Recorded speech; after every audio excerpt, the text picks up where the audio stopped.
Constituency projects are not within the budget of the National Assembly. They're within the budget of the executive, and that's where there's always a bit of contention as to whether or not the legislators, beg your pardon, can impute certain items into the budget after it has been brought by the executive arm of government. You see, the issues are very simple.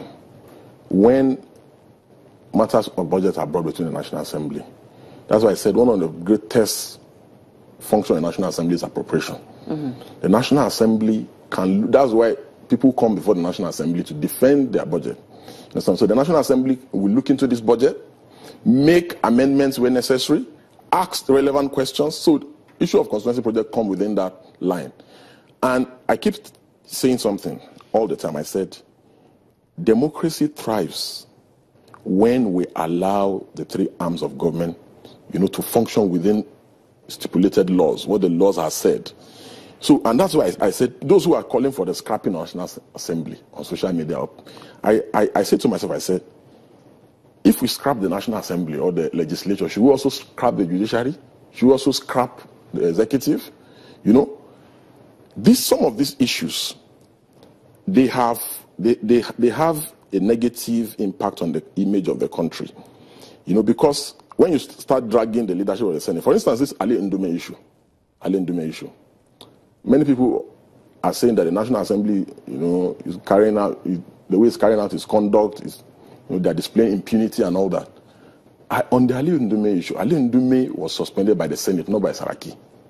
And the reason why Ali Ndume was suspended is clear. They said that the last thing he did was that was the 5th time he's doing it. When his colleagues, they take a decision.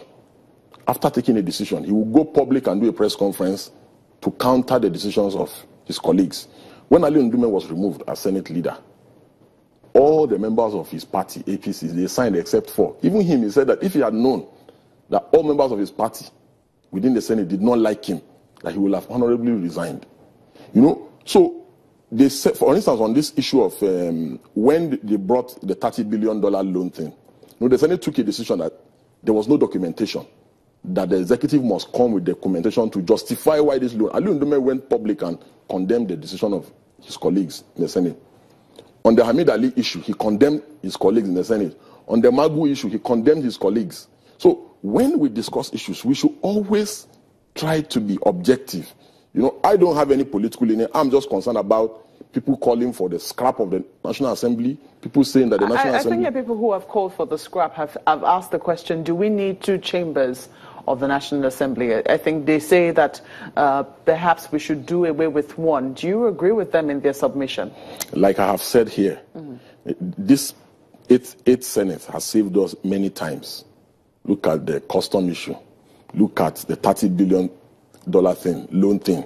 Look at even reverse rerun. We would not have had reverse rerun if not for this Senate. Because the Rivers State did not have senators for about a year. So if not for the resolution of the Senate, there wouldn't have been reverse rerun. Look at the issue of the grass cutter allegation thing, the SGF thing. It was a Pine investigation of the Senate that led to the discovery that the SGF actually awarded to himself contracts of 220 million naira for grass cutting, and several other issues. For instance, the Made in Nigeria thing was initiated by the Senate, you understand, which the federal government now has keyed into, and it's going to work for the economy and all that. Again, the issue of ease of doing business in the country was an initiative of the Senate. So when people talk, I think the Senate has not been completely, the Senate and the House of Reps have not been completely bad. This 8th National Assembly, I think they've done... You think they've not been completely bad? It suggests that they have been somewhat bad. You see, no system of government is 100%, perfect. You understand? The main issue that many people have with the National Assembly is they talk about jumbo pay, and all that.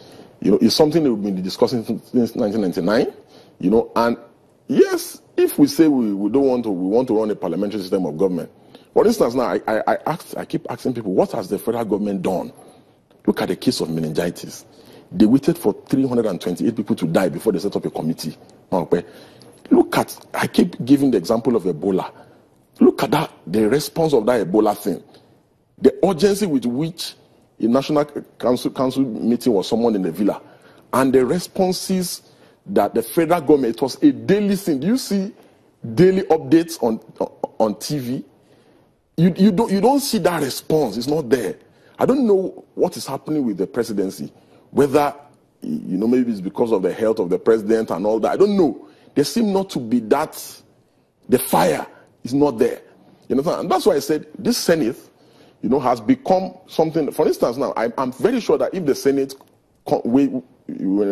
wading into this issue of the meningitis, you will see immediate response, because they've done it in the past and it has worked for us. So for me as a Nigerian, I think I see this Senate helping me more than the presidency. It is very, very sad, and it's very disturbing that, 382 people have died, I beg your pardon, 332 people have died so far as a result of this meningitis. But we do hear that the CDC has been involved in it. They say that the strain that they have seen right now is a strain that has not been seen before now, and that they will require $1.1 billion to buy the vaccines that will be needed for this particular strain. Would it be fair to say that the presidency or the executive arm of government has not moved in as it should?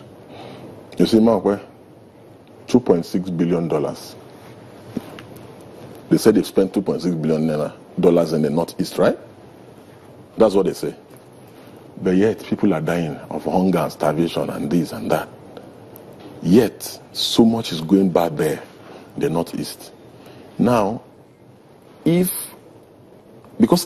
I said, if the response is there, if I open on my television in the morning and I see government response, I will know 328 Nigerians cannot die, and I don't see any response. You were in this country when the Ebola thing happened. So just quickly, as a wrap-up then, do you think that would you say that there is a frosty relationship between the executive and legislature? Definitely there is, Because those who are causing this frosty relationship are those who are creating the APC crisis. They are the ones who dragged Senator Bukola Saraki to the CCB.